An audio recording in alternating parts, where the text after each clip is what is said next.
So I believe that the best art comes from collaboration. And it has to come from collaboration because what my body does or what I think is in my head may not fit the person who is doing it. If I'm the guy who is choreographing or creating the scene, right? My interpretation is just like a director's interpretation of a character can change based off of what the actor brings to that character. Like, oh wow, I didn't see that coming. So I like to leave the I was always taught to leave it open for the body of the person performing. This is an interview with Gui DaSilva-Greene. Gui is a stuntman, an actor, action designer, motion capture performer, martial artist, a dancer, and a producer. He got his start in the indie action movement on the East Coast, and he's worked on films like Captain America, Winter Soldier, Civil War, and a bunch of others. You've definitely seen him. We talk about stunts, acting as a stuntman, training actors, and African martial arts and dance, and how it all comes together for him as an artist.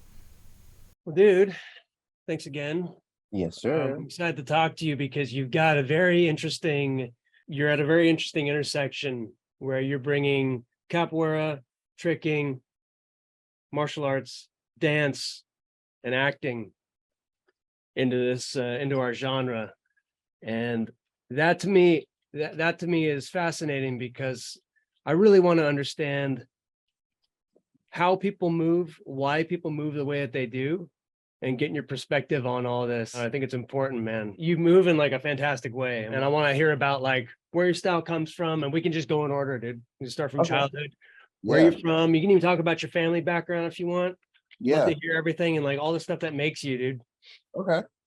Well, if start at the beginning, my dad starts off with the story of saying that he found me like at the age of 2.5, like almost 3 years old, trying to imitate his Taekwondo trophy that he won in the Air Force. And he was a big martial arts, strictly Bruce Lee fan. Like, it's funny, my dad doesn't know anything really about Jackie Chan. He doesn't know anything about Donnie Yen. He knows nothing except for Bruce Lee. Like, he stopped watching martial art movies outside of Bruce Lee films. So he would like show me stuff growing up a little bit, and then my mom would nurture that obsession I had for martial arts and Bruce Lee by taking me to this Taekwondo school in New York City or joining the YMCA, and they have an instructor teaching Taekwondo or ninjutsu or kung fu, and at the same time as bringing me around her spaces where she would go to dance practice during the weekends and dance classes. And those dance while she was in dance class, there was either a hip hop class that I would be watching or trying to sneak in and take, and they would let me because I'm some little kid. And there were capoeira classes every Saturday morning that I would go to with my big brother Omi. And he was really good at capoeira, so it just like worked out that that's what we were, that was my kind of introduction to like multifaceted movements all at the same time. So my age, from the age of like probably 4 years old to about 13, I was in a number of different movement disciplines, gymnastics every Monday after school. And that was after school. So I had Taekwondo before that, and then I would go to gymnastics, and I was on a competitive team for gymnastics. And then on like throughout the week, it will be martial arts until Friday. Friday nights were hip hop class, and then Saturday mornings was capoeira, and Sunday was capoeira. And then that variation changed into me doing Saturday and Friday, not only just capoeira, then I would learn African dance, West African dance and drum, samba, and then throughout the weeks, it just started evolving more and more. It would be not only doing gymnastics and martial arts during the week, then it was gymnastics, dance, hip hop, and then some ballet because of school or ballroom because of school. I was just constantly thrown into different forms of artistic expression using movement as a kid growing up. high school, around my high school age is when I started focusing more on martial arts. So I dropped out of gymnastics because they were telling me I was too tall, yada yada, whatever. And so I was like, okay, cool. Like I'll focus on Taekwondo anyway, because the goal was to go to the Olympics, to be an Olympic medalist. I really looked up to Stephen Lopez and the Lopez family, going into it. Then that like kind of went sidetracked when I got injured, right before '08 Olympics. I was really close to being on the team and going out there, and it just kind of went to shit. I got into a big thing with my father. I ended up, at the time I had to move away from New York to go train. So I moved back to New York, and that's where I met people that did parkour, through the capoeira people, through my capoeira friends. Kept doing Taekwondo, of course, kept doing, I joined a new school that, one of the guys who used to be one of the head instructors at my school decided to open up. And there he had Jeet Kune Do, and Taekwondo, as well as karate there. So the students that went there, once they got a black belt, they actually got a black belt in 2 martial arts, and they worked on getting their certificates in the 3rd martial art, Jeet Kune Do. But the cool thing was that it was in Harlem, so there was also a huge connection to different types of African martial arts, like Zulu stick fighting. So I learned how to African stick fighting styles, as well as learning a little bit of Jeet Kune Do. And just started expanding the idea of combining multiple martial arts together, taking my capoeira and using that where I can. Finding tricking was a consequence of going with the parkour guys to a gym called Aviator in Brooklyn. It took like an hour. It was an hour-long ride. It was like the last stop, going downtown through Brooklyn on the 1 train and taking a bus for 40 minutes to get to this spot, and then paying $30 to get in for open gym. And that's where I found tricking. And at the same time as well, I met people like Jim Ing, and Tony, John Trey. Am I saying his name right? He's I crazy. think it's Trey. I think it's Trey. I think it's Trey. I think it's John Trey. They were at that time, like, it's funny because they were doing like little test fights, and one of the guys that Jim was supposed to fight didn't show up, and so Jim asked me to do it, and then I fell in love. I was like, oh, this is like being a part of demo team. This is like all the stuff that I used to love to do, or I love doing and watching. And here's a chance for me to actually like kind of do it. And it was just a form of play for me. Yeah. I also was, I mean, I was big, like that opened my eyes to the community. So that's where I found out about like the Stunt People Forum. Outside the fact that I kind of already saw you guys through Zero Gravity. Somehow I fell across Zero Gravity stuff back when I was like 15 years old. And it took like 2 years later to find Jim and actually be a part of that community and join the Stunt People Forum and watch everybody's videos and want to do this more, seeing the young masters, watching their fights all the time. That was like the thing. LBP. Andy Long came to America, and he was in New York, and we shot a fight together, and I was like, oh yeah, this is dope. Like I really enjoy, like this is cool. And so far everybody I've met in this community is really cool and welcoming and willing to teach, and I'm just there to learn. And then I started like going more into it, but then became a professional dancer through high school. Can I pause you, dude? Yeah. There's so much there. I want to break apart some of this stuff, dude. There's a lot. So I want to ask you, first thing, did you have your eyes when you're doing, dance, martial arts, did you have your eyes on being a professional performer at some point in the future in media? Yes. I've been in plays and watched my mom. She's Broadway and she worked in a couple movies as a professional dancer and actress. So I saw her and also knew my retort all the way up till I was maybe like 13. My mantra was, I'm going to be Bruce Lee. I want to be Bruce Lee. I want to be the next Bruce Lee. That's what I want to do. I want to be that guy. I want to be him. So no matter what, my mom tried to steer me towards, which was the right stuff to steer me towards if I wanted to do the stuff I said I wanted to do. And she saw that I had the capacity to do it. She was like, hey, let's like, I see you in the acting. You're doing the school plays. That's really cool. Like, do you really want to do this? Like, we can start like doing auditions. I was like, no, that's only at school. I'm focusing on martial arts. I'm gonna be at the Olympics and do that stuff. I gotta do that first. So it was always like, do one thing, let that one thing get me to the next thing. So I figured for some reason I'd be in the Olympics, I become a gold medalist, and through becoming a gold medalist, I get a movie deal, and now I'm Bruce Lee. Yeah. So it's always been Yeah. kind of like the idea of like, I'm gonna be a performer. Yeah. Did you find that you know, even though you're taking it one step at a time, did you find that you had, because you have so many cross currents in your life, were they bleeding into each other? Dance into martial arts into theater, theater into dance? Yeah, absolutely. There like the coolest thing was when I finally got into like an actual dance company. I joined the contemporary dance company in my junior year of high school.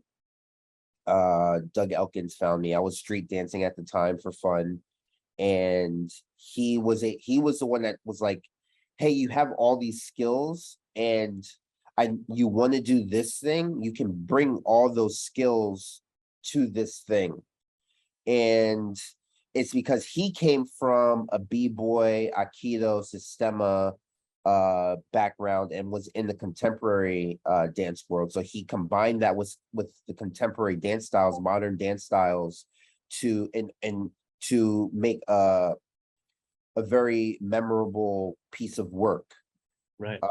And he had a show called Fraulein Maria, which was his deconstruction of the Sound of Music, using Rodgers and Hammerstein's original soundtrack. And he'd use notes from Aikido for contact movement, and then he'd use Sistema for groundwork, and he'd use his breakdancing and his flow movements in order to combine these vocabularies together. And that's where I learned the idea of you combine all these things. I knew that they kind of all helped each other. Like me doing my gymnastics training made me stronger and more flexible for my martial arts. My martial arts helped me with my explosiveness for my gymnastics. My dance helped me with my rhythm and footwork for sparring. Those things all, I knew that each of these little things, there was something to take from and put it into the next thing, but I didn't ever take all of them together and then push them into a medium until I met Doug Elkins. And Gotcha. that's how I learned how to like combine everything. Did you also find that sparring helped you with competitive dance? Yes, absolutely. The mindset, the looking back and forth, the intensity and the intention behind the moves was definitely there with that. It also got me used to being around a bunch of people and people watching you.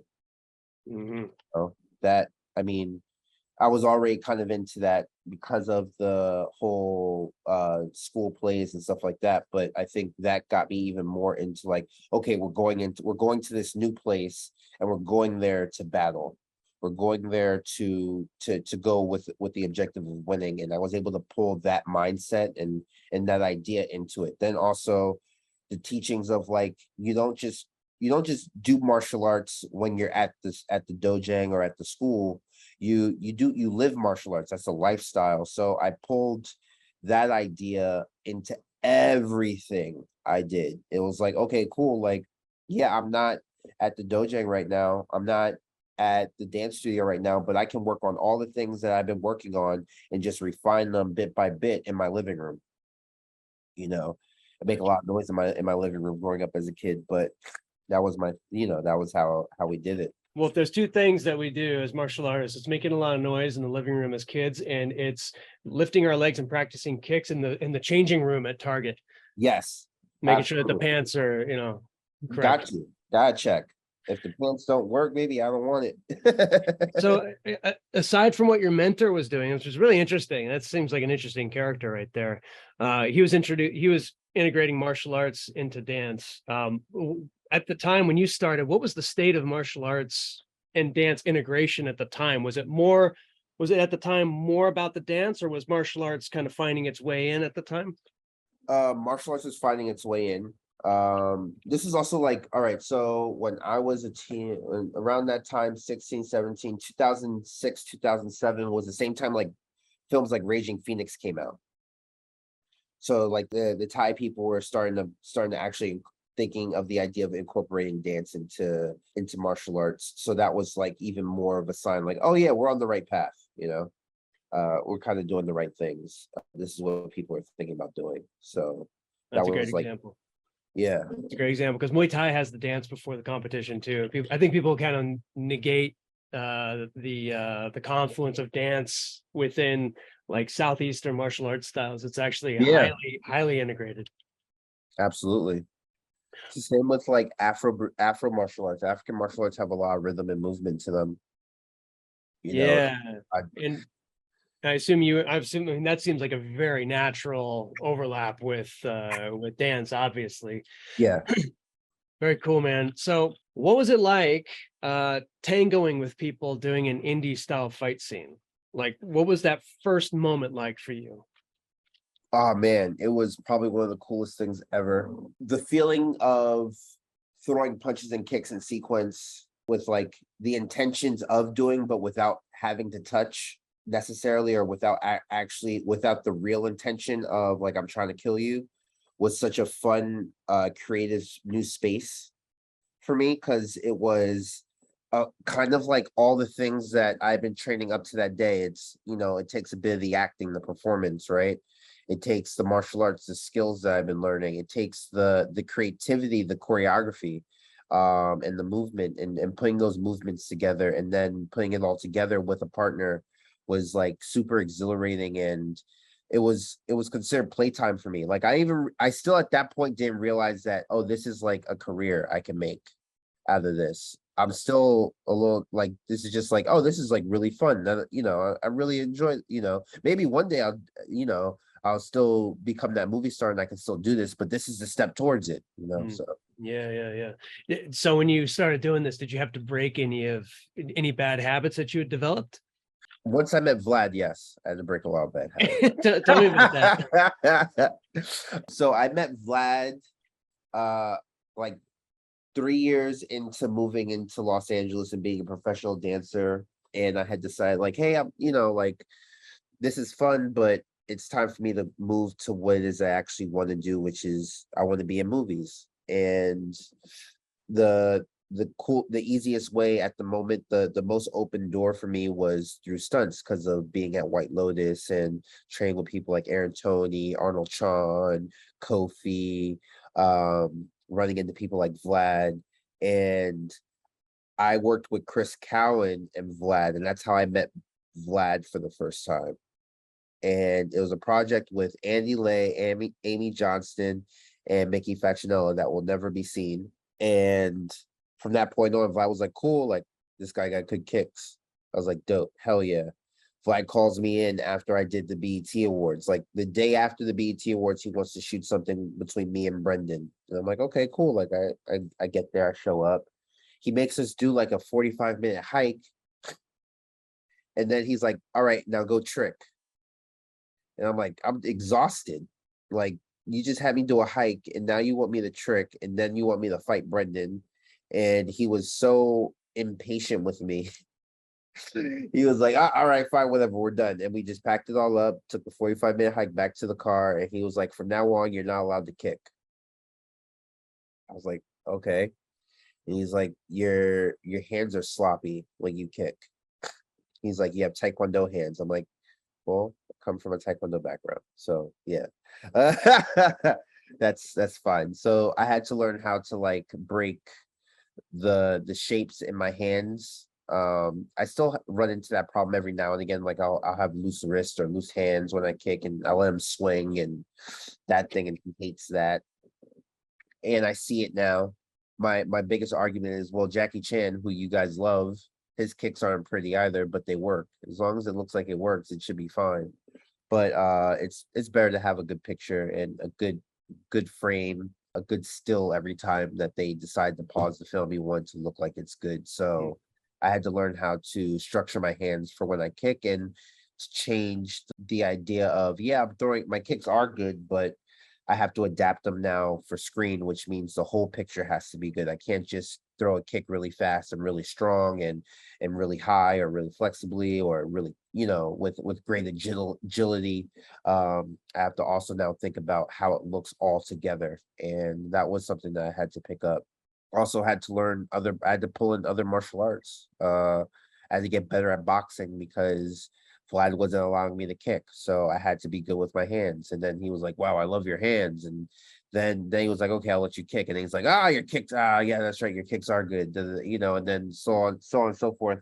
I started just wanting to incorporate more and more of myself into the movements, into the choreography, and that's when you're working with people like Vlad and Manny. They have an idea already of what it is they want you to do and how you're supposed to look doing it. So I just took the liberties where I could take the liberties and add the things where I could add the things, and that's where you get to see those little cool moments of Gui being Gui. Did you find it difficult to find those moments because the Hong Kong style fight choreography that Vlad, Manny, and really the whole indie scene was doing, it's so fast paced sometimes that I would often find that I have a hard time getting character in here. How did you find that moment?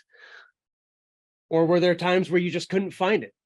Yeah, there were times where I couldn't find it for sure. And then the times where I would find it were only out of happenstance of like them being a little more lenient, or there's a moment where they're like, where the vision kind of blurs for them, and then I do something and then it brings it back. So it was only because of those little breath pockets of space where I was able to be like, okay, cool, now I can put a little bit of me in there, because they're not really paying attention to that aspect of it. And then Vlad seeing that and being like, yeah, let's do something that's a little bit more closer to what it is that you're trying to do. And then we did Summer's Night, I think, something like that. After we did Unlucky Stars, we came back and there's a fight between myself, Alvin, and Brian Cartago, where there's like dancing in between. It's supposed to be like an Odd Couples type of homage type thing that Vlad was trying to do. So there was him trying to incorporate the things that we loved in with the things that he loved. So how do you transition then from doing these indie action scenes into doing stunts? Was that a smooth transition, or did it come from dance? It was a smooth transition, actually. If I hadn't done the indie fight scene, I would have gotten the opportunities in the stunt community. So I'm at Jam, and people are like, "Yeah, you could totally do stunts. You should, I'm helping Chris Brewster and James Young get Winter Soldier as fight coordinator and stunt doubles." And they decided, like, there was an opportunity to get me on, and the coordinator's like, "I don't know who the this guy is," right? And he's like, "Who's this young kid?" And luckily there was video for, like, I did The Hunt, I did a couple other projects with Vlad that they were able to pull on YouTube, a couple projects with Manny they were able to pull on YouTube and show him, and he's like, "Okay, yeah, he's good. Okay, yeah, bring him in." And then I got the phone call and got the opportunity, and then it just kind of went from there. After working on Winter Soldier, I didn't work on anything for about like 6 months to a year. So I was homeless, kind of sleeping on couches. Shouts to Ryan Potter and his mom, Jordana Potter, who's now married to James Liu, who's somebody who I looked up growing up as a kid.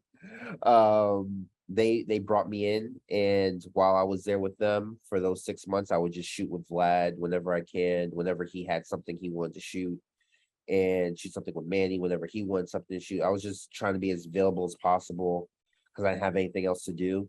And then I got another opportunity, and that got me into my first place living on my own, and so on and so forth. And the rest is history.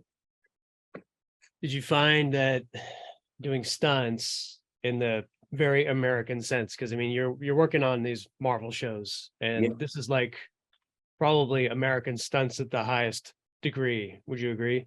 Yeah. How did that movement style compare compared to, say, the indie stuff that you were doing on the side with Vlad and Manny? So working with the guys who work with Vlad and Manny, those guys are like, in my opinion, the pinnacle of screen fighting martial artists. Jimmy Chu, Brian Cartago, Brendan Hure, Alvin Singh, like just to name like the four guys off my head who like you can do anything with those guys when it came to choreography and how you perform. Like there's the idea of like we don't go 100% with each other. We're only going like 75-60% speed with 100% intensity. With these guys, you can notch it up to like 75-85% in speed and keep the intention up, and we can just go.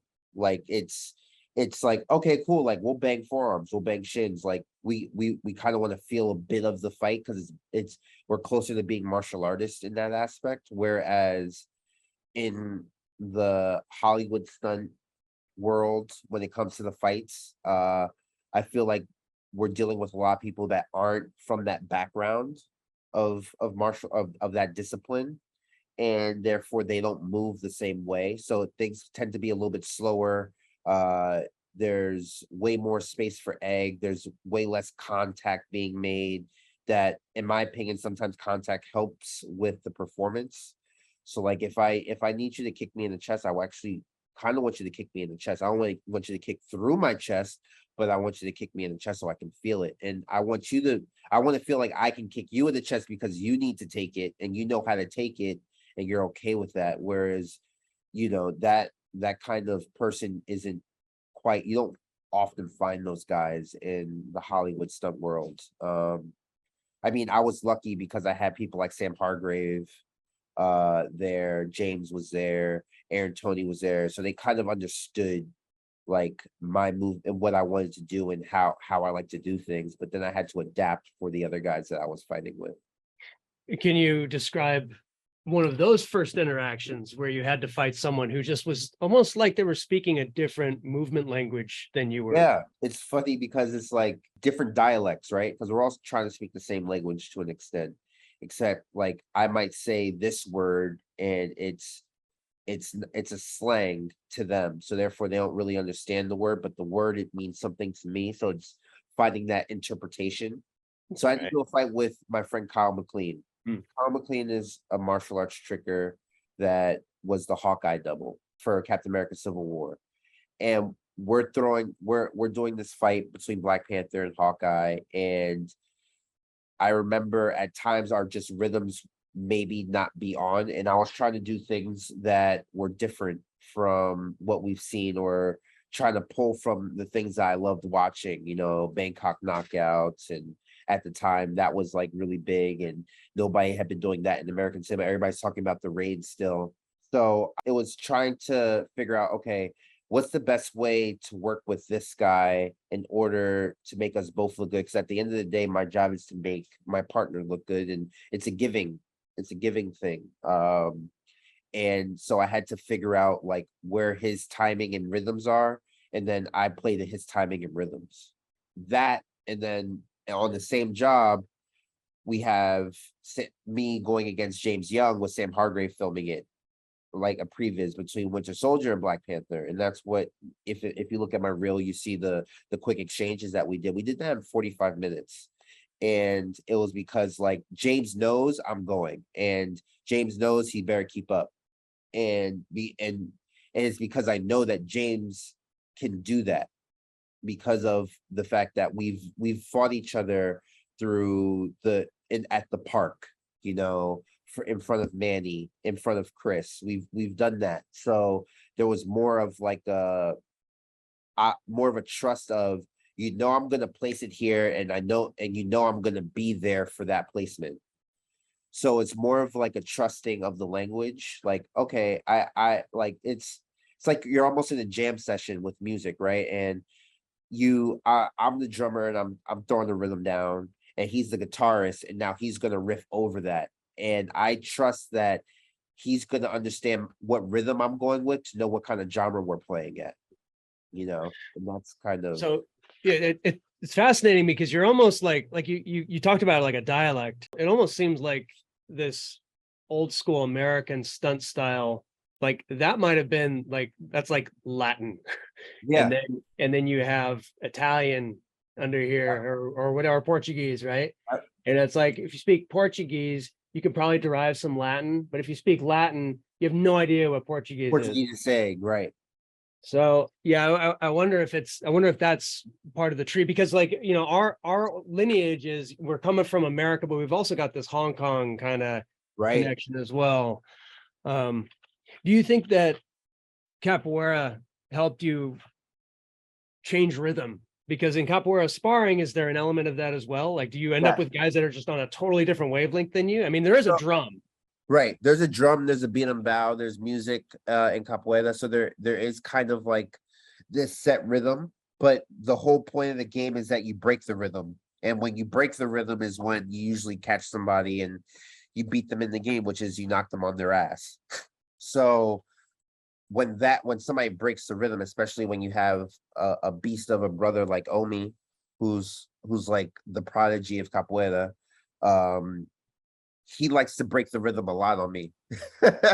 So him breaking the rhythm and me trying to survive taught me how to adapt to rhythms when I see the rhythm change. Wow, that's so the drum beat is almost like it's almost like if you fall into the spell of the drum, then you lose. Is that kind of like that, exactly. And it's also like, so what the music is doing at times too is telling you what it is that you're supposed to be doing.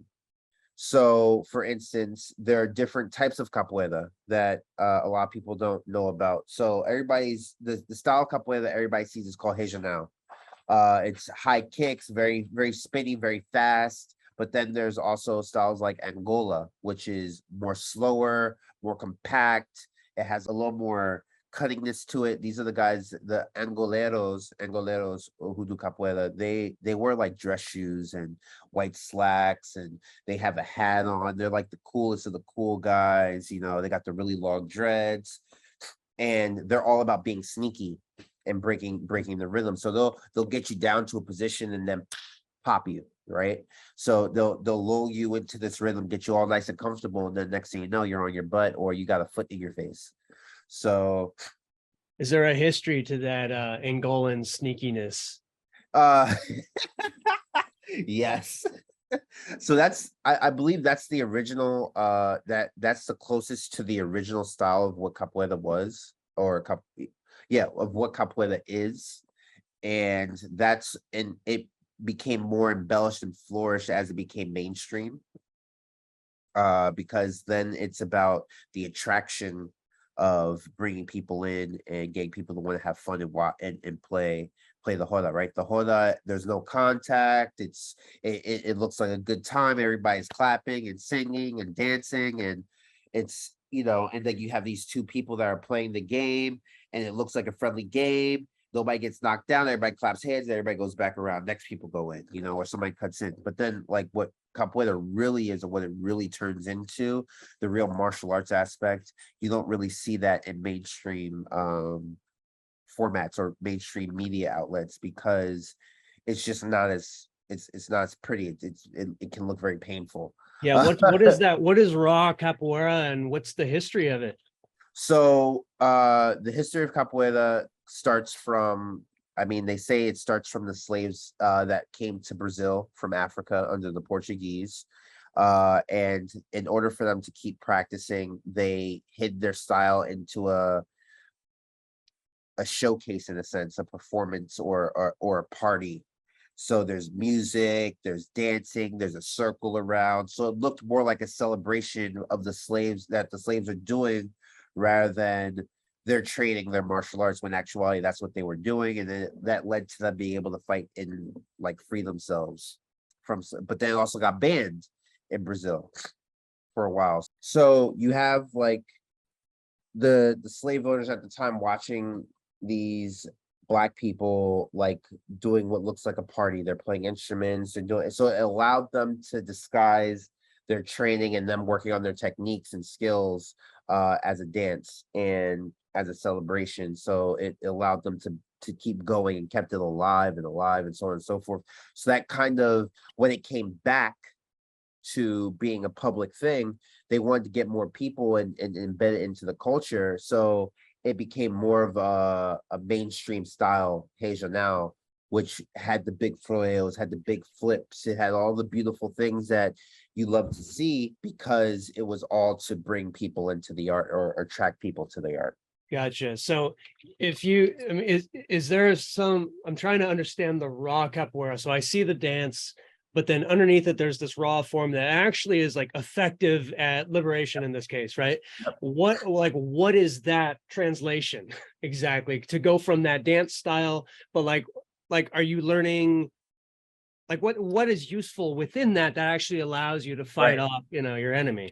So the ideas are there are three, like in martial arts, we know there are like three levels in attacks, right? You have your jump kicks, you have high up kicks, so jumping and kicking, then you have striking from a standing position, and then you have striking from a grounded position. Capoeira took a lot of the before they had the jumping kicks, it was mainly standing and then ground, and there was a lot of groundwork. A lot of the groundwork worked in defense, but also the defense was used as a way to get into another offense. The ducking, the working under things, you could translate to like ducking under a machete strike, and at the same time as ducking under the machete strike, you're pushing your leg out, so you're kicking their leg out of place. Now they're off balance. Then from that position, you would roll or hole, and now you're back up on your feet. You're still visualizing your opponent as you're doing your hole, and now here comes the kick, bow, right? The only thing that made it a dance style was the stance, which, to be frank, every martial arts style that I've seen doesn't have a station outside of like, I guess, karate. But that only, I won't even say karate, because when you watch karate guys fight and compete, there's still movement in them, right? It's just a matter of capoeira switches from right to left. Yeah. So you're always switching from orthodox to southpaw at any time. So that way, at any point, a strike can come out at any second. Gotcha. Well, I imagine there was probably some like useful elements of planning and strategy involved in there too, where like even if you have a machete, there's a lot of planning within the capoeira game. Like, is that useful? Even if you were to use that machete and like there's no capoeira movement, but there's kind of like a mindset involved in there as well. And there's also like we have off of capoeira, you have makulele, which is stick fighting or machete fighting. That you see at times, and it's hidden as a performance, as a dance. I'm not the biggest on makulele. You got to talk to somebody like my brother or like Latif Crowder to give you more in depth about that kind of stuff, because they definitely ventured in that world a little bit more than me. I just know the performative aspect of makulele comparative to the actual martial aspect of it. I can take a wise guess, but what the real, you gotta talk to those guys. So do you think, do you think that there might have also been an element of, because you look at like any kind of hierarchy within humans or the animal world, where like the alpha cannot allow any of the underlings to fight, because anytime you have a fight, then there could be a buildup of this side, and that could actually they could actually beat the alpha, right? So there is this kind of element of suppressing not just an uprising, but even suppressing beef between two parties. Right. So do you think that there was an element of that within capoeira, where it's sort of this like hidden way for slaves to settle scores between themselves as well?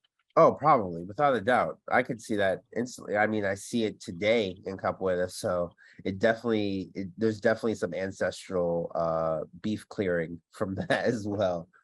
Do you think that that also is the case in tricking and in breakdancing as well? Oh, absolutely. That's like it's so natural. That's such a human behavior that it's only like you can see it in art. Like I'm sure like Van Gogh made a painting at one point to say "F you" to to Leonardo or some shit like that. Like he's like, oh yeah, you did that. That's cool. Bet. Watch this. You know, and and then now it's just a bouncing of like for us, it's a bouncing of vocabularies. It's like or shapes and space, and it's like okay, cool. Like yeah, you did that. Well, I'm gonna do this, and it becomes a vocabulary that then pushes us to the next level, and that's how tricking was made.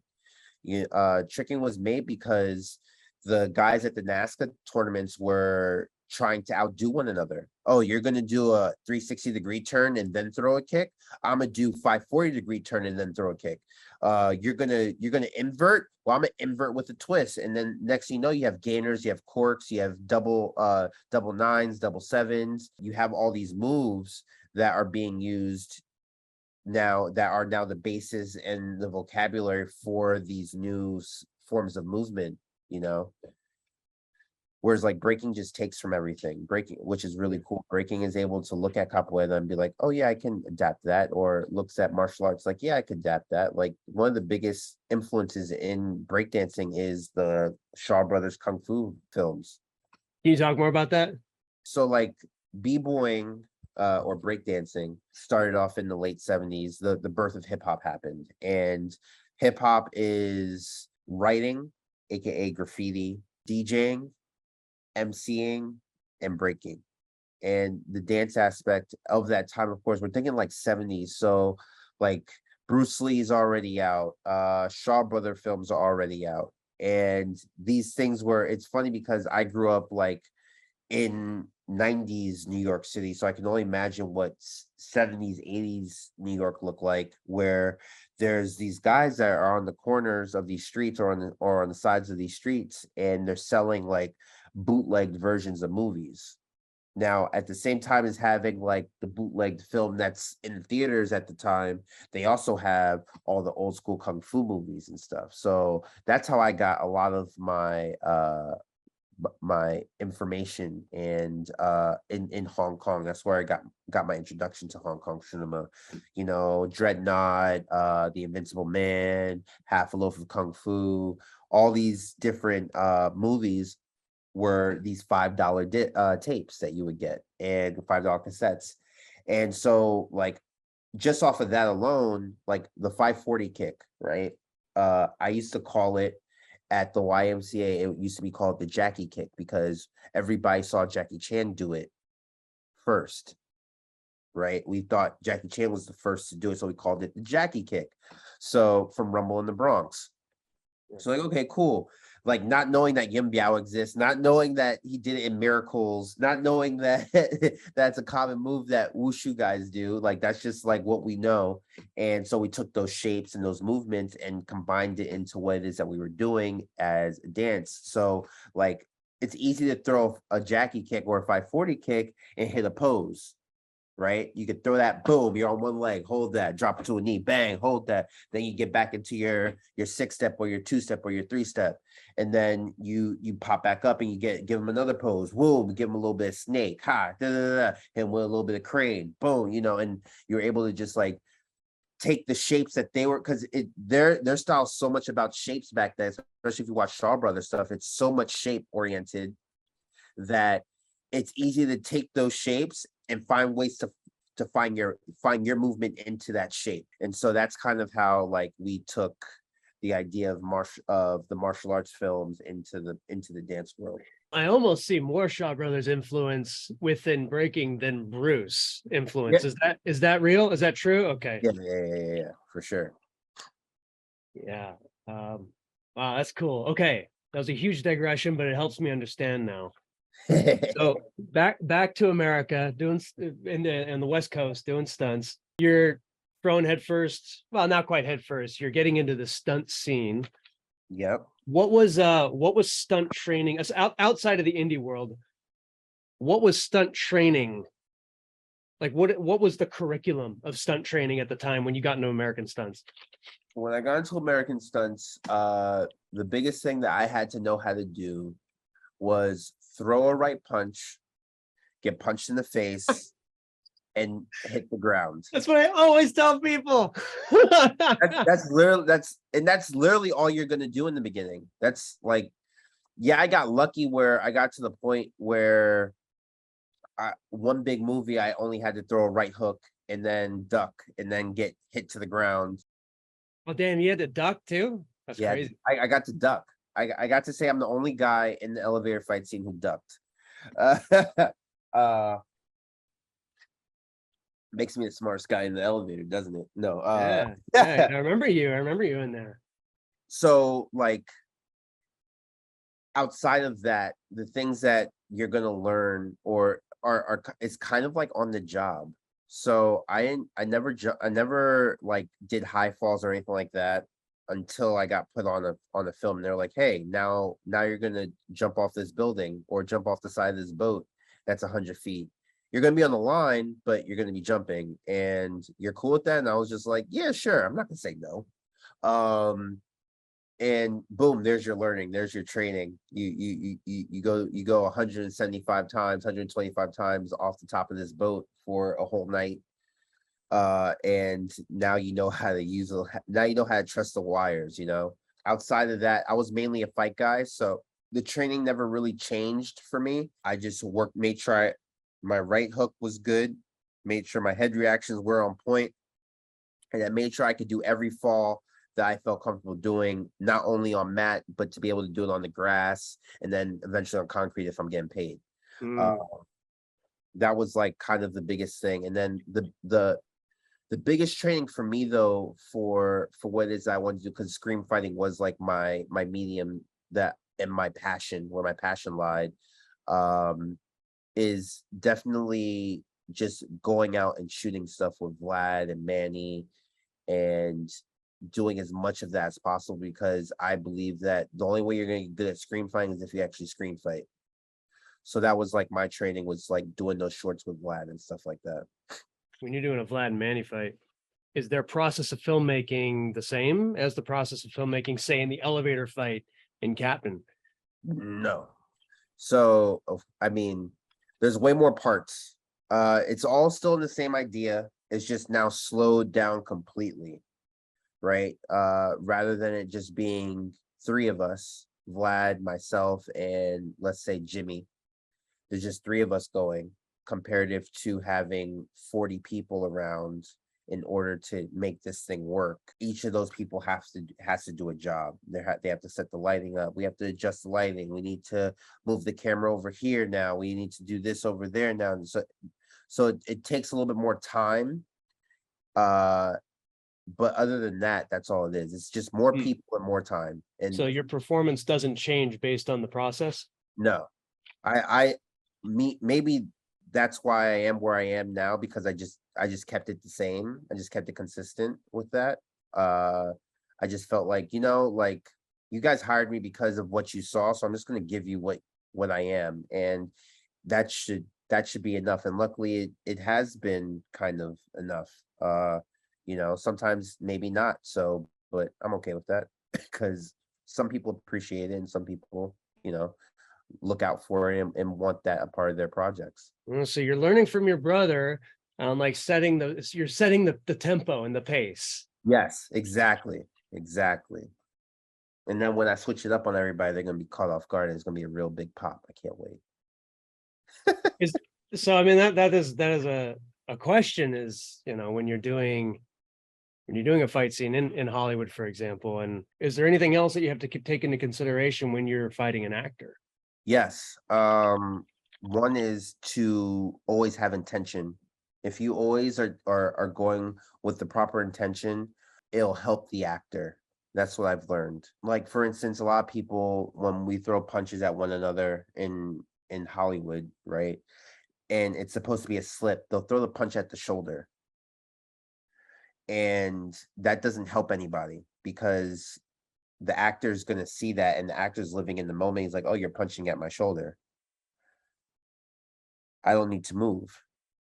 Now you hit your actor because you purposely aren't giving them where the punch is supposed to aim for. You're not giving them the lines that they need in order to give the lines and reaction. Like, acting is based off of action, reaction. And if my action is off, their reaction is going to be off. So I make sure that one, let them know, hey, if the punch is supposed, this is where the punch is supposed to go, and this is what's supposed to do. So it's always giving them targeting and intention and working with targeting and intention. Whereas I know like with Brendan, I can throw and he knows what's supposed to come next immediately. So therefore it's more of a just like, okay, I just go. And I can get away with being off target a little bit, even though I'm probably not going to be off target. I can trust that he's going to be able to place it so that way it looks dangerous. Whereas I have to do most of the placement to make it look dangerous. So for instance, I'm working with Sebastian Stan and he's doing his part of the fight. It's on his face. And it's like, okay, cool, man. Like just we work it slow at first. I'm like, look, I'm throwing this at your head. You have to move. If you don't move, then you're getting hit. I'm not going to hit you hard, but you're going to get hit. So then when we actually go into it, we don't have to move as fast anymore as well, too. When it comes to actions, you don't have to move fast. The biggest thing that people need to learn is to go slow. So do you think that this is because actors are trained not to memorize the whole, like you have to memorize it, you have to know it, but then you have to forget it and then just live in that moment. In that moment, in that space. So do you think then, because you're throwing so much intentionality into this is fascinating. So you're throwing so much intentionality. Do you find that you're actually putting more character into your movements in US film versus the indie? Oh yeah, for sure. Have to. Because we're moving at a slower pace, I have to do something in order to make it interesting to watch or interesting for me. So therefore I throw character into it. There's more character and intention behind it. I would say that seems like more traditional kind of Western style stunts, yeah? Yeah, for sure. Because like the character in the Eastern style sport or the indie world, the character is shown through the movements. Whereas like in Western, it's shown in between the movements. And so I try to combine both. I try to give character in movement and then character in between movement, which allows double up. Thank you for helping me get to that point. Thank you. That's what I'm looking for, dude. I'm looking for sound bites like that. I'm looking for sound bites like that. The rest of this is gravy, in my opinion. I just want to hear more. So stop. We covered stunts pretty well, unless there's anything else you want to talk about with just stunts in general. I wanted to ask you about stunt doubling and yeah, sure. What you study, okay, so what do you talk about first doubling somebody? Like, what was the experience? What were you looking at? What were you trying to emulate, and did it work? Okay. So I guess we can go with the big one. Doubling Chadwick Boseman on Captain America Civil War. He came in one day and we had a training session, and in that training session I just ran him through like basic movement stuff just to see where his balance lies, where he likes to shift his weight, where does he put his hands naturally when he thinks of being in a fight. And then from there I take that information that I've seen and I try to apply what I have to it. So, all right, Chadwick is capable of, he's very top heavy, and therefore he likes to lean forward a bit. He's a little more, he understands the aggressor side of it. He's more of on the attack rather than being on the defensive. So now I work everything. All right, what can I work from this posture? Right. So that way, then I know that that's the posture he's going to pull out on camera when they're asking him to be aggressive and mean and be on the attack. So now I can work from that posture and then come back to that posture. And that's kind of where it starts, right? I figure out where your stance is and then I try to just marshal it up a little bit and then just keep your character a part of it. Was it natural transitioning to that kind of stance, or did you have to go from an old style trying to relearn how you move? No, surprisingly enough, like it was pretty easy. Thanks to just like the variables of movement and styles that I was like kind of exposed to growing up as a kid. So it's just like, okay, let's page 74. Cool, we'll do from page 74 onward. So so that was just kind of like the vibe. From there it was trying to have conversations with him about like what does he see the character moving like, and trying to share with him what I think the character should move like, and trying to find like the happy medium where we both are getting what we want out of the character, or trying to depict the character in the right way. And I think it worked out because it allowed me to give him those big moments, as well as put those character moments in, like the scratching on the ground that T'Challa does when you see him on a knee is like, I made that up because he's royalty. His character is T'Challa is a prince. He doesn't kneel down to anybody. And so he's this young brash king, new king because his father's dead, that he's out for revenge, and now he's on a knee in front of the guy that killed his father. He's pissed, and this is like a sign of like it's time to really go. It's drawing that line in the sand. It's sharpening the claws. It's showing off the aggression into the next thing that he's going to do. He's not a fan of being on his knee to people that he's considering his enemy or his true foe. And so like just having those little cool moments there, the catching of the arrows, and all like being able to put those things in there as character beats was really fun to do. And then it allowed the actual characters of T'Challa to come out in the middle of the fight. So you're not only learning to move like him, but you're also teaching him to move on his own. Is that any different than teaching a martial art style to somebody who walks into your dojo and says, I want to learn martial arts? Actually, no, it's not. It's very simple. It's very similar. It's vocabulary.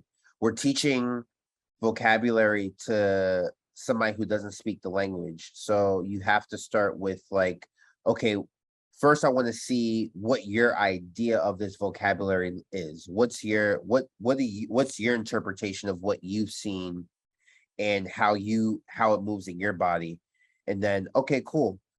Now that I see you, you show me who you are. Now let me help you understand what this is. And when we have that understanding, once I've pulled you now kind of into this world and shown where the similarities of what your thoughts were and where they actually come, now we have a dialogue that we could actually start working off of. Did you do any other research during this? Were you Yeah. reading? Were you watching extra stuff? I was watching a lot of Salat because it has a lot of similar groundwork to Capoeira.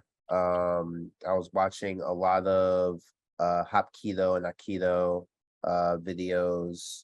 I was revamping up my Capoeira stuff because I hadn't been doing Capoeira in a long time. So I was just looking at what, like, if there was any new tricky things that people were doing in the Roda.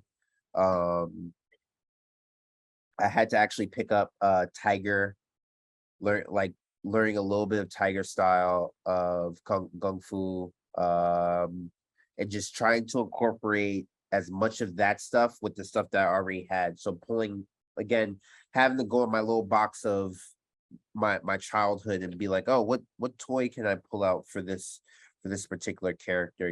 Can I pull out my West African dance stuff? Yeah, why not? Let's see if I can throw some rhythms of that in there. And so there's a little bit of that in my fight with Hawkeye, with some of the way how I choose to evade strikes from him. The Previs shows it more, but in the fight you see me do a hop into another flip move, and it's like, okay, cool, that hop actually comes from a movement that we do in African dance. So that balance and that posture and that shape comes from there. And then I pull it out into my tricking. And then it's just like, how can I collage these things up and bring fun to watch? So yeah, like for it, like I had to I took the stances away and I just took the intention of the style. What exactly, when they do Tiger, what are they aiming for? What's the intention behind them holding their hand like this? Are they going for the eyes? Are they going for the throat? Are they what are the main points that this style is going for? And then I just took the intention, and then everything else I had to like discard, because otherwise they'll look too kung fu. I can't do the stances.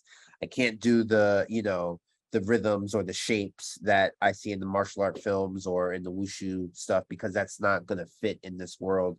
And he's not supposed to be Hong Kong trained. He's supposed to be worldly trained in a sense. So And that brings up the question: did you have to break any habits from your indie film days to get into to perform this in the right way? yeah, absolutely. I had to. Well, I mean, to an extent, yes. I had to. It. I wouldn't say I had to break anything. I feel like I was actually given the space to express myself more, because in Hollywood, they're not quite sure exactly what they want. They know kind of what it is that they're looking for, but not exactly what they're looking for, which leaves space for the artists to bring it to them. Whereas being in the indie world, I'm working with guys who literally have the vision in their head already, and I'm just fulfilling their vision. There's a little less space of collaboration in terms of working with the indie guys that I've worked with, because they already know what they want to do. Real Deal already knows what their style is going to be, and how I fit into their style for what it is that they're going to do. Vlad knows exactly what it is he wants to see me do at the moment, so therefore he's going to give me exactly what it is. It's my job to interpret. It's just my job to immediately do it that way. Whereas I'm on set with the Russos, and Sam is watching me, and James is watching me, and they're like, "Yeah, what do you got?" So you're working with indie guys. It's probably a little bit more like stepping into, guitar role in a band, and you've got this sheet music, or even, joining an orchestra, and it's like you play your part because the conductor has the song, it's been mapped out and you know it. But on an American set, is it more like jazz? It's more Almost. like, I feel like it's closer to jazz for sure. Absolutely. And I think nowadays too, with the evolution of the indie world becoming, most of the guys who are indie now also work in Hollywood as stunt performers and Western stunt performers. Um in the indie world has slowly changed to that as well. It's becoming more collaborative and more jazz like than it is being like, this is the structure, you have to hit the structure, you're not doing what I want you to do, so we'll just change it, or we'll just leave it as it is. That's fine, you'll just have to watch this video on YouTube and know that you didn't do it right. Was ballet like that too? A little bit more structured? Yes, absolutely. Ballet was definitely more structured.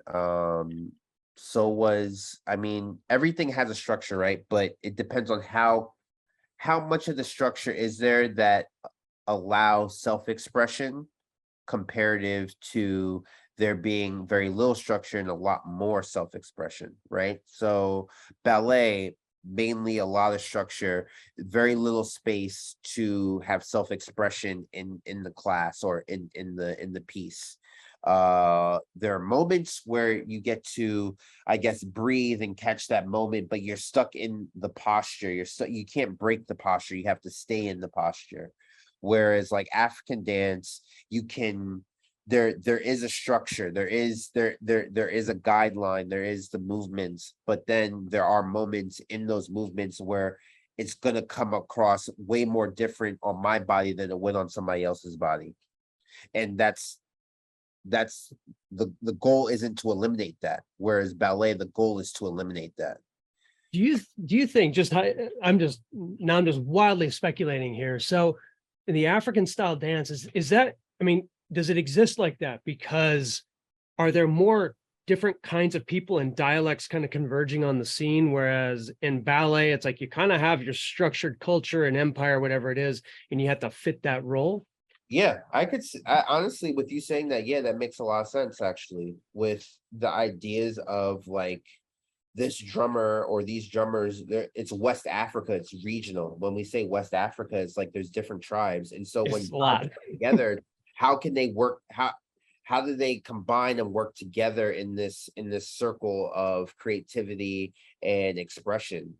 And with that, there's already the idea of there's going to be different vocabularies being thrown in there. Like there's Sabar, there's, there's traditional West African, there's, there's different styles of African dance that can all happen in the same circle at that same time. And being therefore the music is able to encompass all of it.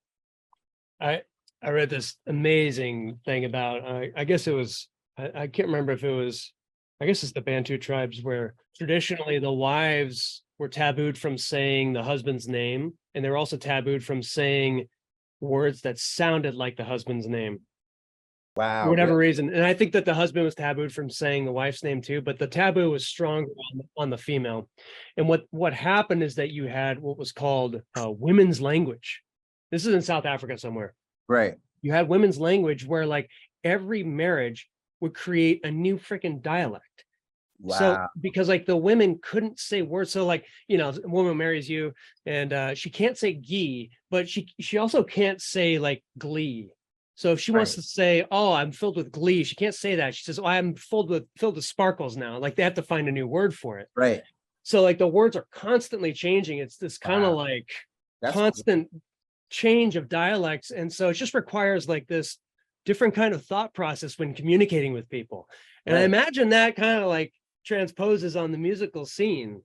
Without a doubt. Without a doubt. Wow, that's pretty cool. I'll send you information about that. Was one of the most fascinating things. I was like, how the hell do you keep it all straight? But maybe it's like dance. Maybe it's like dance where like, okay, you have your language, but then there's this other language where, over time you're joining the circle. Yes. And you pick it up and it's like after a year, you can kind of like, yeah, language. Absolutely. Yeah. Huh. Yeah, sometimes picking up a dialect is definitely like it takes a moment. It takes you being in it, being in the fire of it. You can't just stand there. Like you don't learn how to speak that dialect unless you actually go in there and interact with the people that speak that dialect, right? So do you have any experiences like that? Yeah, I mean, that was like with the idea of Hollywood filmmaking, leaving the indie world and coming into the big film world where there's all these moving parts. It was a whole nother language that was being spoken, a whole nother pace that was there in how they express what they got done in the amount of time that they did it, that was all things that I had to adjust to and adapt for. That was different from what I was used to. But yeah, it's all still similar at the same time though, because there's still a camera, there's still a fight scene, and it's just all that stuff is still there. It's just there's still a drum, there's still right, exactly. It's still clothing, yeah. So then there's still like a little bit of familiarity, which allows you to get a little more comfortable into the process of like, okay, this is new, but it's not too new. So as an action designer, fight coordinator, and producer, which side of that spectrum do you fall on? Do you fall on the hard line? I'm the conductor. I have this mapped out in my head. You do what I want because what I have is beautiful. Or do you fall on here's a structure. You guys, let's see what you got and we'll figure it out. So I believe that the best art comes from collaboration. And it has to come from collaboration because what my body does or what I think is in my head may not fit the person who is doing it. If I'm the guy who is choreographing or creating the scene, right? My interpretation is just like a director's interpretation of a character can change based off of what the actor brings to that character. Like, oh wow, I didn't see that coming. So I like to leave I was always taught to leave it open for the body of the person performing. I'll have a shape, I'll have an idea, I'll have a path of which I'm trying to go, but I'll let the performers help me fill those gaps into leading to the path from A to B. Very big on moments. I think I was taught by James that in Western culture, it's about the moments. It's not so much about the choreography where like in Eastern, it's about like we adore the choreography, the long takes of these actors or these performers doing the fight sequence 16 beats, 20 beats in one shot. Whereas the whole point of the choreography in Hollywood is just to get us to the next big moment that people go, whoa, and that's really what it's about. It's about getting to the shield throw. It's about getting to the shield catch and the pose. It's that's what they're aiming for, at least at Marvel. That's what they're going for. So for me, it's like, okay, how can I combine the two? All right.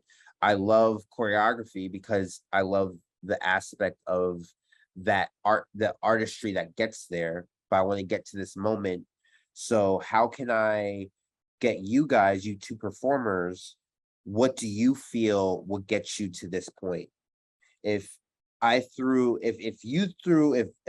A threw 3 moves, how would you, fighter B, get out of the way of that, knowing this is your character and this is what you want to do? And then that's how we would grow from there. That's very cool, man.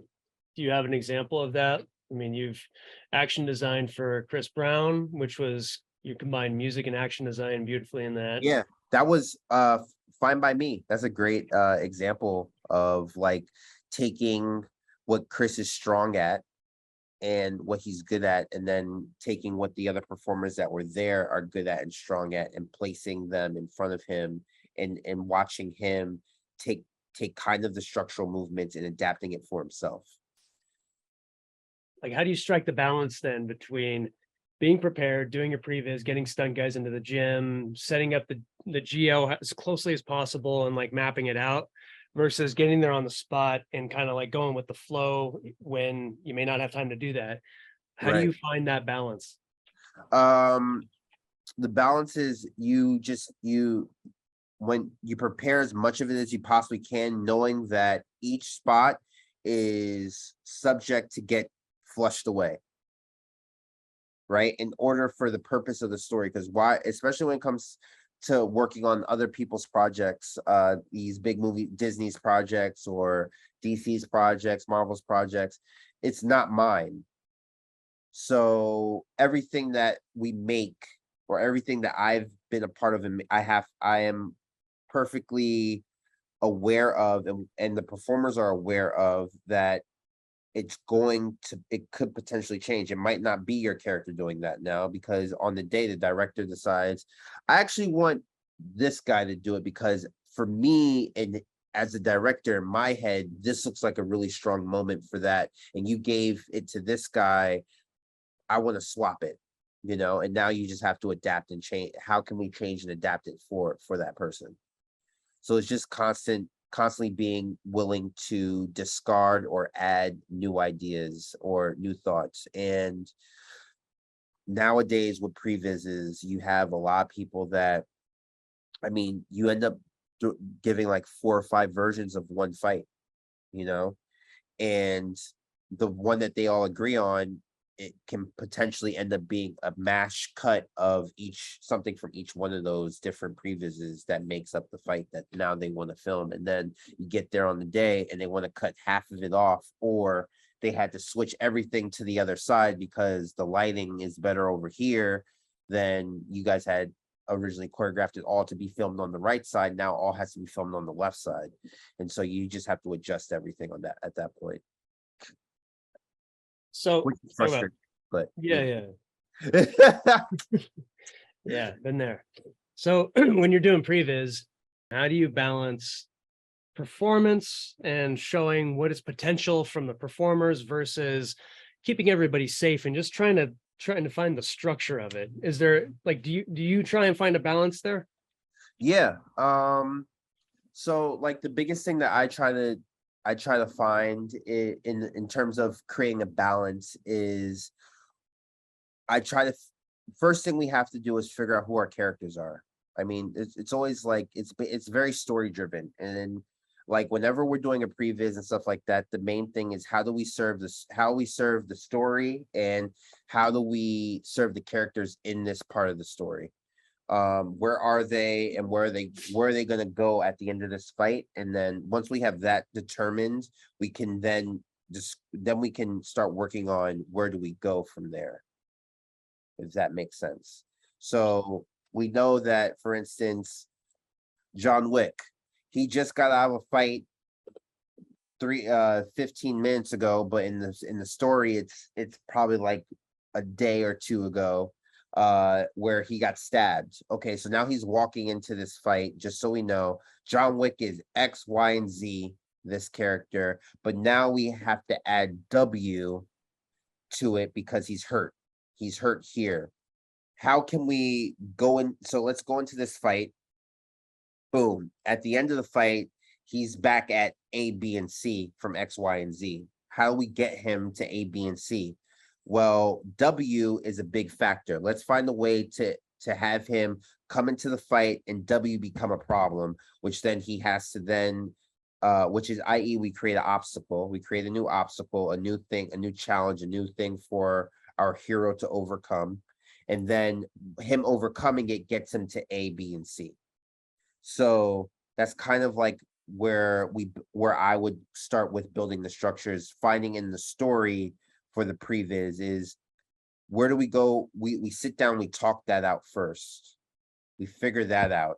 And then we start slowly working ideas. I don't believe that, I mean, a lot of people nowadays, they feel that this is their chance to be seen as like a director, or like, this is my chance to show my vision, and you know, you guys have to go all out. I need you guys doing the hardest recs, and it's like, you don't need to do that, because all we're doing right now is just giving them the basis of the storyline for the fight, because they're going to change it at some point. They're going to give notes at some point. I know we want to get them excited for it, but at the same time, we also don't want to, there's egos. We can't brush egos too. We can't test that too hard.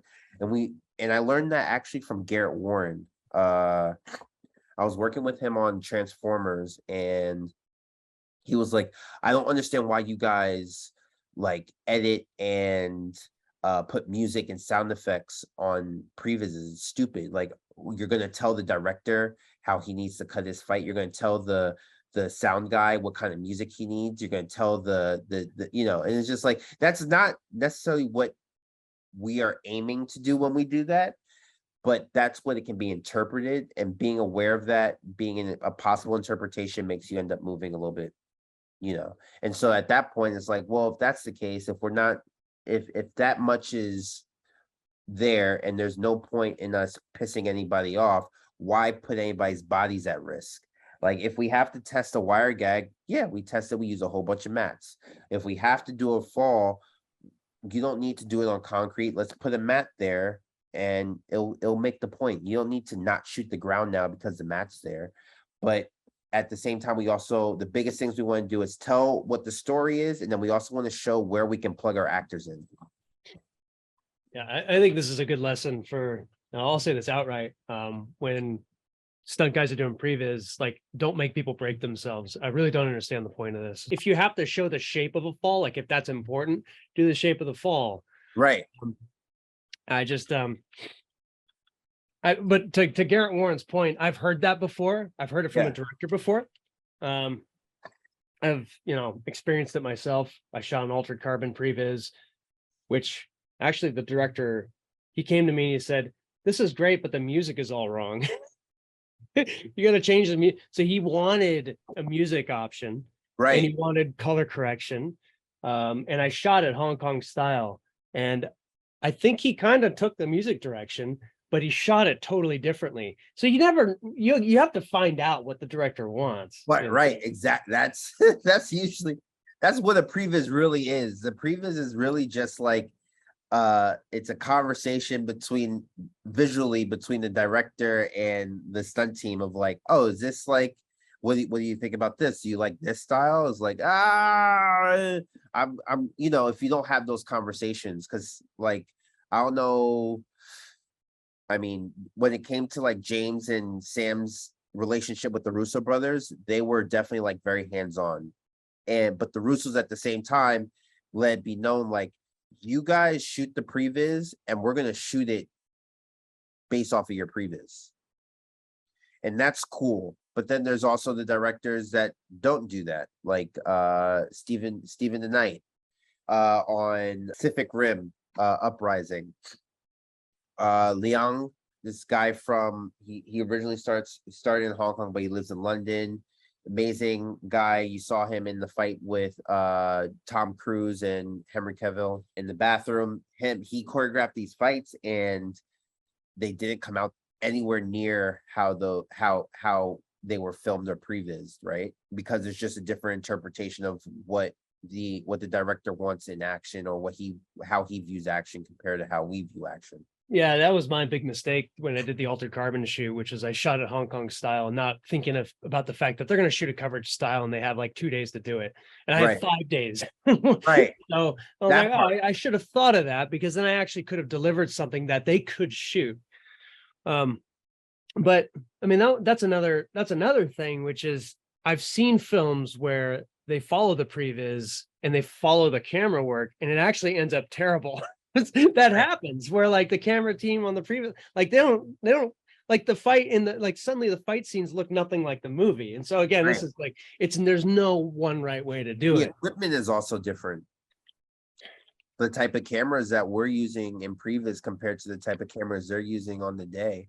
Like they have fixed lenses, you know, and we're here like, yeah, we have like 5 lenses in one lens that we can, 5 frames in one lens. They got 1 frame, and they got to swap out every 5 minutes, where we could just be like, okay, and let's go again. I'm gonna do a little bit tighter this time, you know, so on and so forth.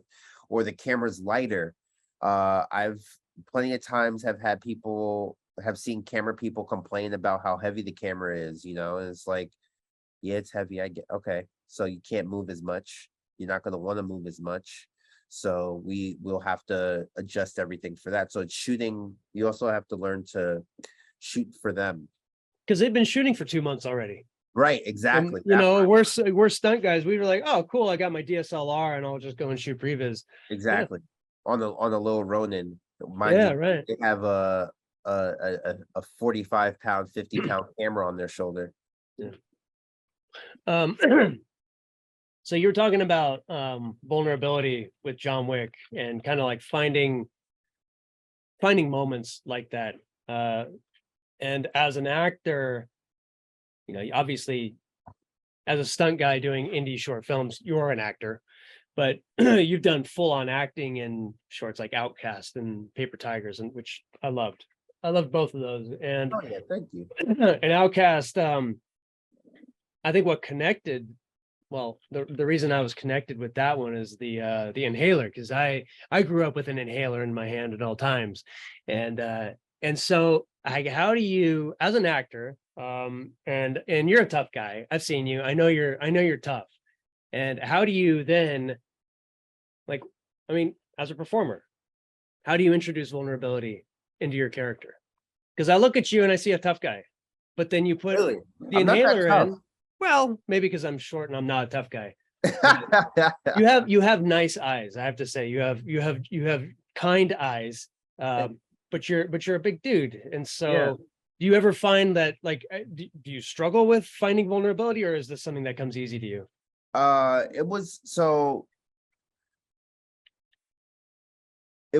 Vulnerability is something that I've rarely been allowed to express because of, again, the interpretation of what my body looks like and how that is perceived by people.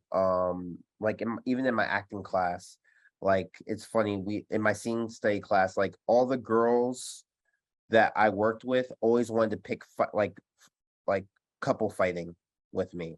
Like, it was never like loving or like any of the vulnerable stuff, any of the mushy lovey stuff. It was always like, we're in the thralls of it. And we're both intense people that are now fighting. I'm like their perfect adversary. And it wasn't until this one girl actually allowed, like, we chose to do Birdman, and there's a scene between this one character and this other character that they finally come to that point where it's like they're no longer like hiding or playing the poker game of their feelings, and it's there. And I finally got the opportunity to then show that side, that I'm capable of that side. Which I feel like I've always been capable of. Is just a matter of like getting the opportunities to show those things. And the more opportunities I get to do that, the more I feel like the thought of me being this vulnerable, being capable, being vulnerable, being this versatile thing outside of how my body looks will slowly start to trickle in, and people be like, oh wow, yeah, he is that guy, he can do that, you know. Like, of course I want to be the badass all the time, but sometimes the badass needs to be vulnerable in a weak state in order for us to root for him and cheer for him. I was going to ask you about that, but you just said it. I mean, is that what when you're watching superheroes and when you're choreographing superheroes too, are these things that you think about, or Yes. not just superheroes, anybody? Oh yeah, absolutely. These are the things that make it layered, right? That allows us to find, it allows anybody to find themselves in the character, in these moments, in this high intense moment. You know, the strapping of the arm because his arm's broken. And for, you know, he's like, I gotta get in, you know, that moment of pain, and the moment of I'm still in the middle of this, I still gotta get this done. Uh those Finding those places and those spots to really bring the human aspect out that we can all relate to, especially when it comes to these superheroes, these superhero films. That's like that's the thing that sells the hero. You know, why does Superman not work? You know, why does Wonder Woman not work to an extent, right? It's because of their inability to have human vulnerability, which then makes it incapable for the audience to relate and see themselves in that character. I worry sometimes that it's a little bit of an arms race between men and women right now, where I'm not getting political here. I mean, this is probably just like the standard thing in history where there comes a point where neither side wants to show vulnerability. And this is like a marriage. This is like any Yeah, kind of relationship where absolutely. once you have any kind of potential, even a perceived imbalance, there's going to be a stiffening One of and the like, big yeah. so one of the biggest things that I find interesting, especially in Hollywood, when it comes to like the men and women aspect, is strength. What exactly is strength? And it's interesting to me that we as a society at the moment, especially when it comes to our mediums of entertainment, we depict strength in a masculine way. Whereas it's about knockout power, it's about lifting power, it's about all these things that are necessary, that are deemed strong. However, there isn't a feminine, there is no depiction of what feminine strength is. So whenever they make a strong female character, the strong female character ends up being masculine. She punches better, she's faster, she's better at battle, she's better at war, she's good at doing all the things that men do. And I feel like that is not necessarily what makes feminine strength. And we haven't found a way to depict feminine strength in a mainstream term, you know. And if we and that's also shaping the idea of how we in society are going to look at strength. So now we're associating strength only to what is done with muscles and done with impacts. And it's like that's not necessarily what makes something strong all the time. That's what makes one aspect strong, that makes one energy strong. But what about the other energy, and what does that strength look like? And that's something that I've noticed a lot recently with this new push in the media, with it, which is awesome. It's awesome to see more women, but it's also it'll be way cooler if we were able to use this opportunity to educate and to show what the other side of strength looks like, the feminine energy of strength. I remember reading about these Icelandic sagas, and what was so interesting about Iceland in the Commonwealth era, it was called a Commonwealth, but it was really when it was like a state of anarchy between 900 and 1200 AD. And on the outside, if you look at Icelandic culture at the time, it looks like a bunch of guys going around fighting. That's what it looks like, and it looks like men are kind of running the show. Right. But the sagas, they're these amazing, and it's just, it's a bunch of people that are really cold and riding a lot indoors, and they were very good. They were very good at what they did, and they would talk about the sort of like pillow talk that would happen with these tough guys, and the woman would be pulling strings. She'd be saying, why do you let him walk on us? Like, why'd you let your cousin do that? Like, and she would challenge him. And like, you see, suddenly there's this like female power in the household where you're like, oh, she's got this like equal level of power. Right. And I think that like, I don't know, like the pillow talk is kind of missing from action movies. Oh yeah, for sure. Like, I mean, I call it pillow talk, but it's really that kind of like what else is going on? It's not just the outward, bang, bang, shoot 'em up stuff. Like there's stuff going on that like induces men to do things, induces women to talk a certain way. There's a great book about that. I recommend if you ever want to just read about Iceland, it's called Blood Taking and Peacemaking. It's a fun read, but it kind of shows like there's a balance there. And it seems like that balance is everywhere. I mean, oh yeah, absolutely. You're talking about vulnerability, and anytime I'm asked to design action for a female, I ask the producer, writer, whatever it is, I say, okay, before I even put pen to paper on this thing, if your female were the villain, how would you beat her? Right. And that gets them going, okay. Yeah. It's funny because I was actually talking to my friend the other day. He has a movie and they're writing it right now. And they were trying to make the villain a female, and he was like, you gotta take her out. I can't be taking out a female. And I'm like, well, you just can't take her out the way that you would take out the other guys. And what you're doing in the process of eliminating that female character is you're eliminating an opportunity you're eliminating an opportunity for an actress to come out and do something. And then two, you're eliminating the opportunity to expand and to learn and to try something different and new.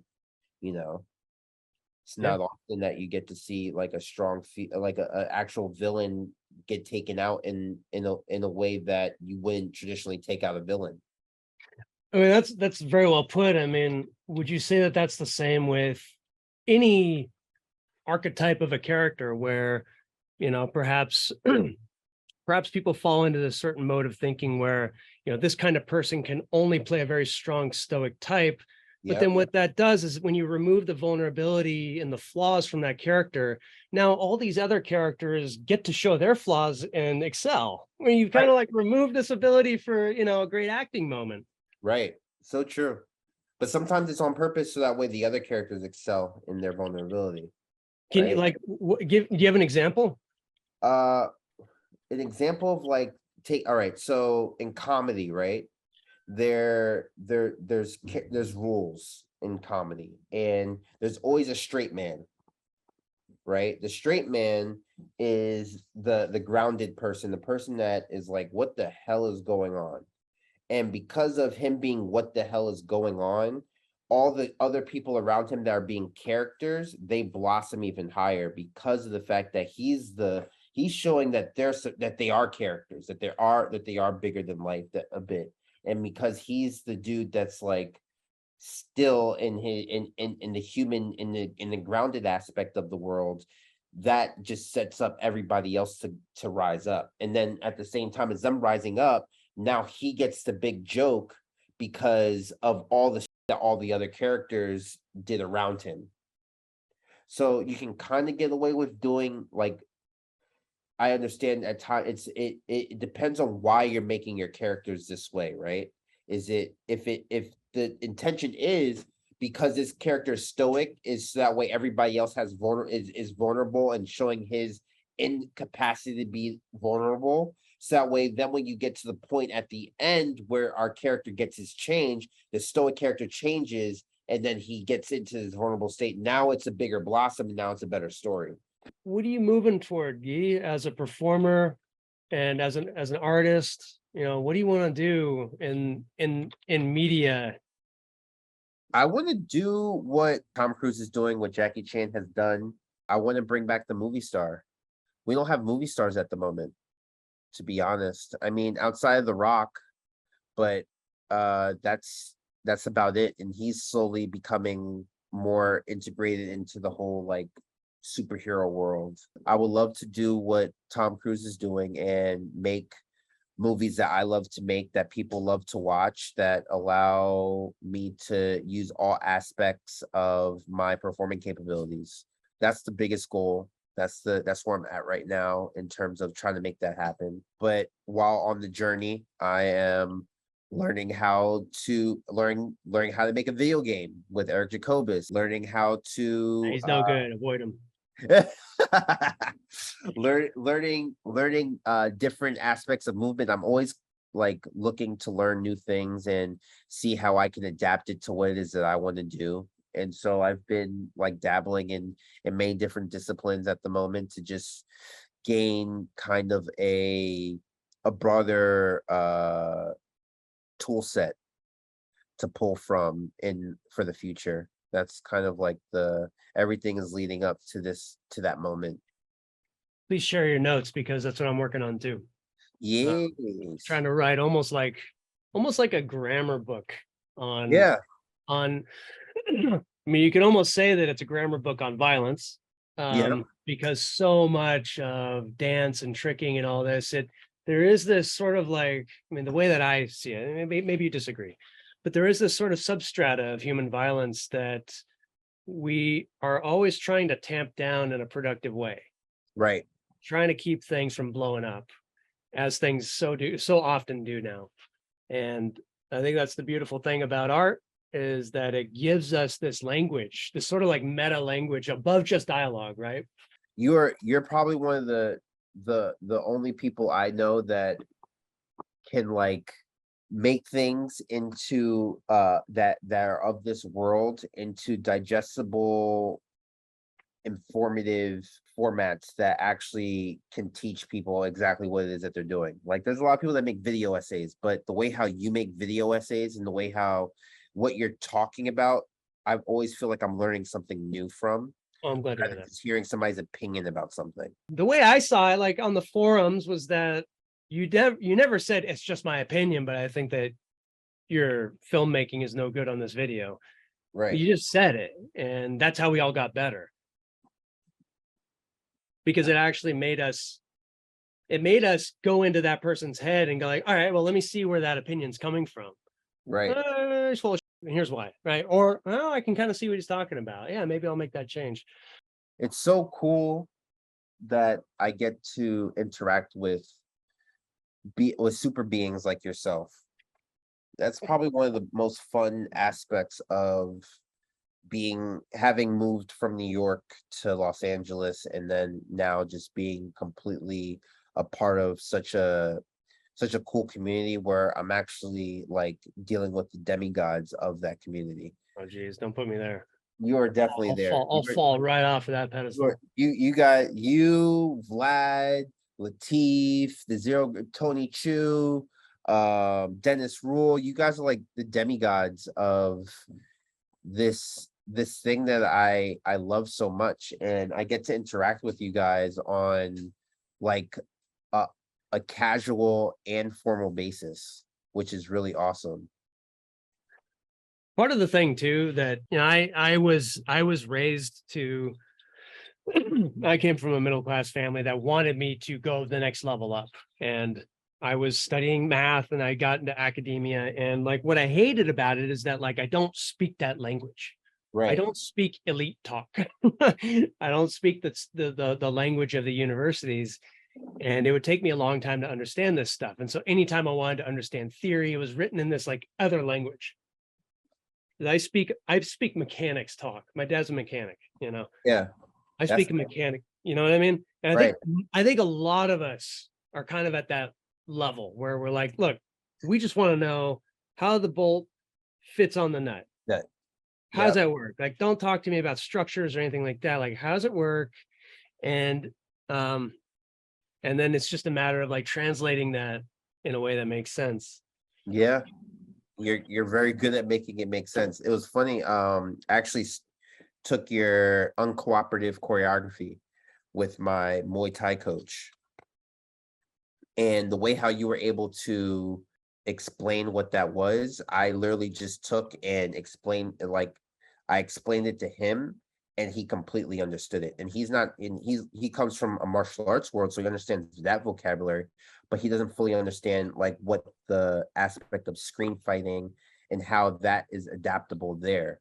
So because of you being able to articulate in such a way, I was able to take that articulation and create a way to expand it to the next person who doesn't understand the vocabulary. And now they have a better appreciation of what it is that they're watching and when they see it. No, I mean, it was actually John Salvidi's term, uncooperative choreography. Hell yeah. John Salviti is another dude. That guy. Yeah. He's Like, that guy. He's that outside player that we all yep. love. Do you have words of wisdom, words of advice to the younger generation? These are not easy times, Guy, as you may have noticed. And Right. we have this, you know, fortunately for us, we had this beautiful medium of, you know, indie filmmaking where none of our differences mattered anymore. We just Right. got together and made a song, That's true. you know? And this is getting together with the dance. It's doing capoeira. It's doing the tricking battle, whatever it was. You know, what words of advice do you have for our generation, whoever it might be? Um, That's a big question for you, that but is a very big question. But first one off bat is you don't lose until you stop. So as long as you never quit, you're always still in the game. And if you're still adapting and still learning and finding ways to learn, then you're in the right game. It's only when we're stagnant that we actually are dead and we actually lose. And as long as you're still going at it, there's like the time can happen whenever. So therefore, why stop? You know, there's no point in stopping. If you're gonna reach out and go for the thing that you actually want to go for, why stop doing that in order to feel what are you trying to feel? Do you want to feel accomplished? It takes a lot to get to where it is that you want to get to if you love doing it. And if there's a way to make money doing what it is that you love to do, find it and don't stop until you make enough money doing what it is that you love to do. If you want to get good at something, you have to practice doing that actual thing. You want to be good at screen fighting, you got to be in front of a camera. You have to learn how the frames work with your action and movement, how to sell it for each angle, how to and then expand on your vocabulary. There's always something to learn or something to adapt or bring into what it is that you're doing. And that leads into life as well. beautiful, brother. More stuff too, please. I like watching stuff on YouTube. Maybe you can help me make more stuff. Yes. You're helping me right now. Thank you, Eric. Love you, man. Love you too. I'll see you soon. Peace.